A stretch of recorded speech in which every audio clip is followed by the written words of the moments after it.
Welcome our dear viewers of I dreams. ఈరోజు మనతో పాటు స్టూడియోలో ఉన్న ఈ స్పెషల్ గెస్ట్ కెరీర్లో చాలా మైల్ స్టోన్స్, అంటే ఒక నటిగా చాలా అద్భుతమైన పాత్రలు చేసి మొత్తం క్లాస్ మాస్ ప్రేక్షకులన్న తేడా లేకుండా అందరినీ ఆకట్టుకుని తనదైన ఒక కెరీర్ని, ఒక ట్రాక్ రికార్డుని నిలబెట్టుకున్న ఒక ఎమినెంట్ యాక్ట్రెస్. ఆవిడ పేరే ఆమని. ఆవిడ ఈరోజు మనతో పాటు స్టూడియోలో ఉన్నారు. వెల్కమ్ ఆమని గారు, వెల్కమ్. లేట్గా వచ్చినా లేటెస్ట్గా వచ్చారని లేదు సార్, అందువేళ ఒక పని పడింది. మీ హీరోయిన్లతో మాకు అలవాటు అయిపోయింది. ఈ మధ్యన మన హైదరాబాద్ లో బెంగళూరు లాగా ఫుల్ ట్రాఫిక్, బొమ్మల కొలువులాగా కార్లు నిలబడి ఉంటాయి రోడ్డు మీద. చాలా దాటుకుని రావడాలంటే ఏదో ఐ అండర్స్టాండ్. దానికి తోడు ఈ వర్షం ఒకటి 2 రోజులు బట్టి అయినప్పటికీ మీరు టైం స్పేర్ చేసుకుని వచ్చినందుకు అండ్ మా ఐ డ్రీమ్ తరఫున మీకు థ్యాంక్స్ చెప్తున్నాను ఫస్ట్ ఆఫ్ ఆల్. అయితే మీరు స్టూడియోలో ఉన్నప్పుడు మీలాంటి వాళ్ళని ఇంటర్వ్యూ చేసినప్పుడు ఎక్కువ సీరియస్గా, సిన్సియర్గా అబ్జర్వ్ చేస్తారు వ్యూవర్స్ అందరూ కూడా. అండ్ కామెంట్లు చేసేవాళ్ళు కూడా రెడీగా ఉంటారు, ఎలా అడుగుతారు, ఈవిడ ఏం చెప్తారు అని. సో ఈ రోజుల్లో ప్రతిదాన్ని ఒక కాంట్రవర్సీ, ప్రతిదానికి ఒక విమర్శ, ఆరోపణలు అనేవి కామన్ అయిపోయి ఈ రోజున మీడియాలో. వాటితో పాటే ఇండస్ట్రీ, పాపం మన సినిమా ఇండస్ట్రీ ఎప్పుడు ఏదొచ్చినా దాంతో అలవాటు పడిపోయి వాళ్ళతో పాటు జర్నీ చేస్తూ ఉంది మన ఇండస్ట్రీ కూడా. అదే అంటున్నా. ఈ టైంలో అంటే ఈ సెకండ్ ఇన్నింగ్స్లో శుభలగ్నం కాంబినేషను జగపతి బాబు గారు, మీరు ఇద్దరు కూడా సెకండ్ ఇన్నింగ్స్లో హైలీ సక్సెస్ఫుల్గా ఉన్నారు కదా. ఫస్ట్ ఇన్నింగ్స్లో ఎంత అవును కదా. ఇప్పుడు ఈ ఇన్నింగ్స్లో మీకు మీ ఎక్స్పీరియన్సెస్ ఏంటండి? ఎక్స్పీరియన్స్ అంటే కొత్తగా ఏమీ లేదు, అదే ఇండస్ట్రీ, అదే అంటే మనుషులు మారారంతే. అప్పుడు ఉన్న డైరెక్టర్స్ లేదు, అప్పుడున్న ప్రొడ్యూసర్స్ లేదు, అప్పుడున్న ఆర్టిస్టులు ఏమో అప్పుడప్పుడు తగులుతుంటాం మనం. ఇప్పుడు జగపతి బాబు గారిని కలుస్తుంటాం, అప్పుడు ఏదైనా సినిమాలో రాజేంద్ర ప్రసాద్ గారు, నరేష్ గారు, ఇలాగా నేను చేసిన హీరోస్ అందరితో ఇప్పుడు మళ్ళీ ఆ మదర్ క్యారెక్టర్స్ చేసేప్పుడు వాళ్ళ పక్కన అలా చేసే అవకాశం దొరుకుతుంది కాబట్టి వాళ్ళతో అలా మీట్ అవుతుంటాం. మళ్ళీ రోజా గారు ఈవెంట్స్లో కలిశాను, ఇంద్రజ, మీనా గారు, ఇలాగా సీనియర్ యాక్టర్స్, రాధిక గారు, ఏదో ఒక ఈవెంట్లో మాట్లాడకపోయినా అట్లీస్ట్ చూస్తాం. ఇలా ఉంది తప్ప మిగతా ఏమి ఎక్స్పీరియన్స్ ఏముందంటే అప్పట్లో ఉన్న ఎక్స్పీరియన్స్ కాదు, ఇప్పుడు ఉన్న ఎక్స్పీరియన్స్ కాదు. ఇది కొత్తగా నేర్చుకోవాల్సిందని చాలా ఉంది ఇప్పుడు ఉన్న ఇండస్ట్రీలో. ఏంటి కొత్తగా అంటే అప్పట్లో మేము యాక్టింగ్ అనేది యాక్ట్ చేసి చూపించాలి. కొందరు డైరెక్టర్స్ న్యాచురల్ యాక్టింగ్, కొందరు డైరెక్టర్స్ కమర్షియల్గా నువ్వేం చేస్తావు అది అలా ఉండేది. ఇప్పుడు డైరెక్టర్స్ ఏంటంటే యాక్టింగ్ చేయదంటున్నారు, చాలా న్యాచురల్గా. అంటే ఇట్స్ గుడ్, బాగుంది. ఎందుకంటే ఓవర్ యాక్ట్ చేసి చేతులు ఇలా ఇలా అనేసి ఓవర్ డైలాగ్స్, పెద్ద పెద్ద డైలాగ్స్ అంతా లేదు ఇప్పుడు. చాలా స్వీట్ అండ్ షార్ట్ అండ్ స్వీట్గా చిన్న డైలాగు దాన్ని చక్కగా మన ఫేస్లో ఎక్స్ప్రెషన్స్తో చెప్పాలి ఇప్పుడు. అది నాకు కొత్త ఎక్స్పీరియన్స్. అంటే అప్పట్లో నేను ఒక బాపు గారు, కె విశ్వనాథ్ గారు సినిమాలో అలా ఎప్పుడో మనకు పండగ పబ్బాలు వచ్చినప్పుడు ఎలా మనకు కొత్త రకంగా ఉంటుందో అలాగా నాకు వాళ్ళ సినిమాలు చేసినప్పుడు మనకు అనిపిస్తుంది. రెగ్యులర్గా సినిమాలు వేరు. అవును, ఇప్పుడు మన బాబు గారు సినిమా చేసినప్పుడు ఒక స్పెషల్ ఉంటుంది, కె విశ్వనాథ్ గారు ఒక స్పెషల్ ఉంటుంది, కె రాఘవేంద్ర గారు, దాసరి నారాయణరావు గారు సినిమాలు ఇలా ఒక్కొక్కరు ఒక్కొక్క టేస్ట్ ఉంటుంది, ఒక్కొక్క స్కూల్ ఉంటుంది వాళ్ళకి. సో అవి నేర్చుకుంటుంటాం. ఇప్పుడు అలా కదా, ఆల్ డైరెక్టర్స్ ఇలా ఒకేలాగా ఇలాగే లేదు మేడం, ఇలాగే ఉండాలి.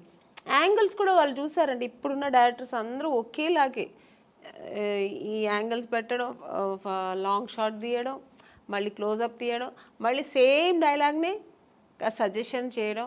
సో అది వాళ్ళు ఇప్పుడు అలా తీస్తారేమో మాకు తెలియదు. అంటే నాకు డైరెక్షన్ గురించి అవగాహన లేదు, నాకు నాలెడ్జ్ లేదు, బట్ తెలుస్తుంది నాకు ఓ రకంగా ఎక్స్పీరియన్స్. అందరూ ఒకే రకంగా ఇప్పుడు చేస్తుంటారు. మనకు అప్పట్లో వేరు, ఇప్పట్లో వేరు. చేసే ఆ డైరెక్షన్ కానీ, మేకింగ్ కానీ, కెమెరా మేకింగ్ కానీ, ఇవన్నీ మనకు ఆ లైటింగ్స్ కానీ ఇవన్నీ కొత్తగా ఉన్నాయి. సో ఇప్పుడు దీనికి అలవాటు పడిపోయాం. అంతేనా? అంతే.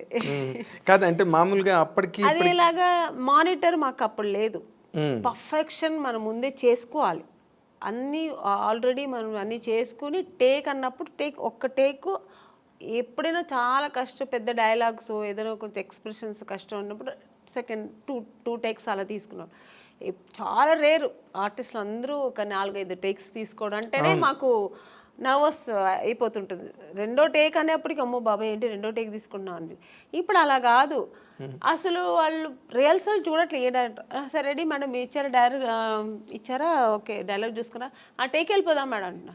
అంటే మేము ముందు ప్రిపేర్ మేము అయిపోవాలి, లేదంటే ఏం తీస్తున్నారో మనకు తెలియదు. ఒకసారి చూసుకోవడం కానీ, మన ప్లేసెస్ ఎక్కడుంటాయి, మా యాంగిల్స్ ఎలా వస్తాయి, లైటింగ్ ఎలా పడుతుంది, ఇవన్నీ ఏమి ఇప్పుడు చూసుకోవట్లేదు. అంటే వాళ్ళకు కాన్ఫిడెంట్ బాగా వస్తుంది అని. సో మనం ఆర్టిస్ట్ అలా ఉండలేము. ముందే మనం వాళ్ళు ఏం చేస్తారో మనం తెలుసుకొని దానికి తగినట్టుగా ఇప్పుడు రిహార్సల్స్ గట్ట ఉండేవి అప్పుడు రిహార్సల్ ఎక్కువ ఉండేది, టేక్ తక్కువ ఉండేది. ఇప్పుడు టేక్లు ఎక్కువైపోయింది, రిహార్సలే ఉండట్లేదు. ఇప్పుడు టేక్ అంటే బాగా రాలేదు ఇంకో వన్ మోర్ ఎందుకంటే డిజిటల్ కదా, వాళ్ళకి ప్రాబ్లం లేదు, ప్రాబ్లం లేదు కదా, ఆ టెన్షన్స్ వాళ్ళకి లేదు. బట్ మాకేమనిపిస్తుంది ఒక టేక్ రెండో టేక్ అప్పట్లో ఉన్న ఆర్టిస్టులు అందరికీను ఒకసారి అన్నీ పక్కా చూసుకొని ఒకే టేక్ చేసేయచ్చు కదా, మళ్ళీ మళ్ళీ ఎందుకు చేస్తారు? ఇప్పుడు ఒక ఎమోషనల్ అని మళ్ళీ మళ్ళీ చేస్తే రాదండి. అవును, పక్కా చూసుకొని ఒకసారి చేస్తేనే ఆ డెప్త్ ఒక్కసారే బాగుంటుంది, మళ్ళీ మళ్ళీ చేస్తే బాగుండదు.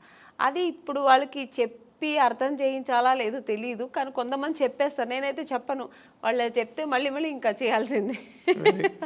సో అలాగా ఈ డిఫరెన్సెస్ తప్ప నార్మల్గా అయితే బాగుంది ఇండస్ట్రీ, చాలా బాగుంది. అప్పటికంటే ఇప్పుడు బాగా ఆర్టిస్టులకి రెమ్యునేషన్ కానీ వాళ్ళకి అన్నీ ఏమంటారు, అప్పుడు క్యారవాన్ ఉండేది కాదు, రెడీ అనే మార్నింగ్ 7 o'clock అంటే ఇంకెవరు పిలవాల్సిన అవసరం లేదు, మేము అందరూ ఆన్ ది స్పాట్లో ఉండాల్సిందే. ఇప్పుడు అలా కాదు, పిలిస్తేనే వస్తున్నారు ఆర్టిస్టులు, క్యారవాన్లో కూర్చుంటున్నారు, పిలవని వెళ్దాం ఎందుకు, ఇప్పుడు ముందే వెళ్ళి అక్కడ వెళ్ళి స్పాట్లో కూర్చో, ఇప్పుడు అలా అయింది ఇండస్ట్రీ.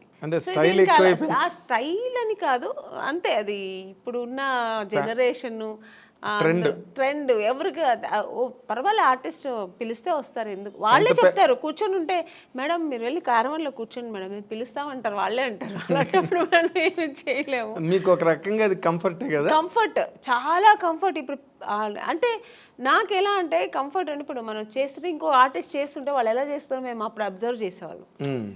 ఇప్పుడు మనది అయిపోయింది వెళ్ళి కూర్చుంటే ఇక్కడ ఏం జరుగుతుంది, నెక్స్ట్ సీన్ ఏమవుతుంది, ఇవన్నీ మనకు తెలియట్లేదు. అప్పట్లో అలా కాదు, మేము అందరూ స్పాట్లో ఉంటే, అప్పట్లో ఇప్పుడు శారద గారు ఉన్నారు, చేస్తుంటే ఆవిడ ఎక్స్ప్రెషన్స్ చూసేవాళ్ళం మేము. సో ఎక్స్పీరియన్స్ అయ్యేది, కాసేపు కూర్చొని మాట్లాడితే వాళ్ళ ఎక్స్పీరియన్స్ మనతో చెప్పుకునేవాళ్ళు. నాగేశ్వరరావు గారితో అంతా కూర్చుంటే అసలు ఆ స్పాట్లోంచి లేచి వెళ్ళేవాళ్ళం కాదు, వాళ్ళ ఎక్స్పీరియన్స్ అంతా చెప్పేవాళ్ళు అనమాట. సో అది మాకు చాలా నేర్చుకోవడానికి, మనకు ఆ టైమింగ్స్ బాగుండేది. అది ఒక స్కూల్ లాగా ఉండేది, ఒక ఫ్యామిలీ లాగా ఉండేవాళ్ళు. సో అవంతా ఇప్పుడు లేదు, దాని గురించి ఎవరు టెన్షన్ కూడా అవ్వట్లేదు, పెద్ద సీరియస్గా తీసుకోవట్లేదు. వచ్చాం మా పని మనం చేసుకుని వెళ్ళిపోతుంటాం అన్నట్టు. సో ఇప్పుడు మేము కూడా దానికి అలవాటు, కొంచెం కాదు మామూలుగానే అలవాటు అయింది. కానీ విచిత్రంగా అనిపిస్తుంది కదా. ఎప్పుడైనా మన సీనియర్ ఆర్టిస్టులు అంతా దొరికినప్పుడు కూర్చొని మాకు అలవాటు కాబట్టి అలా మాట్లాడతాం. ఇంకా కొత్త వాళ్ళతో మనకు పని ఉండదు, వాళ్ళు అలాగే ఉంటారు రిజర్వ్డ్గా. ఇంకా వాళ్ళ పనులు చేస్తే మనం ఆ పని చేస్తాం. అంటే వాళ్ళ జనరేషన్ వాళ్ళ జనరేషన్ వాళ్ళతో కలిసి మెలిసి బాగుంటారు. ఇంకా మనం దాన్ని ఫీల్ అవ్వకూడదు, ఏమీ లేదు, సరే అంతే. ఇంకా ఇప్పుడు ఇంకోటి వచ్చింది సార్, ఫోన్స్. ఎవరు లేకపోతే ఫోన్లో కూర్చుంటారు, ఇంకా అదే వాళ్ళ ఫ్రెండ్ వాళ్ళ మమ్మీ డాడీ అన్నీ అదే, ఇంకా షార్ట్ అయిపోతే ఇంక ఫోన్లో కూర్చుంటారు. మనం ఏం జరుగుతున్నదో ఏం తెలియదు. అక్కడ షార్ట్ అయిపోయి ఇంకా వాళ్ళు ఎలా చేస్తున్నారు అవన్నీ ఫోన్లో కూర్చుంటారు. ఇప్పుడు ఇలా అయిపోయింది అంటే ఎవరిని ఇక్కడ తప్పు చెప్పడానికి లేదు, ఆ అట్మాస్ఫియర్ అలా ఎన్విరాన్మెంట్ అలా అయిపోయింది మనకు. అలా అయిపోయింది. దానికి తగినట్టుగా మనం కూడా వెళ్ళిపోతాడు. Very nice.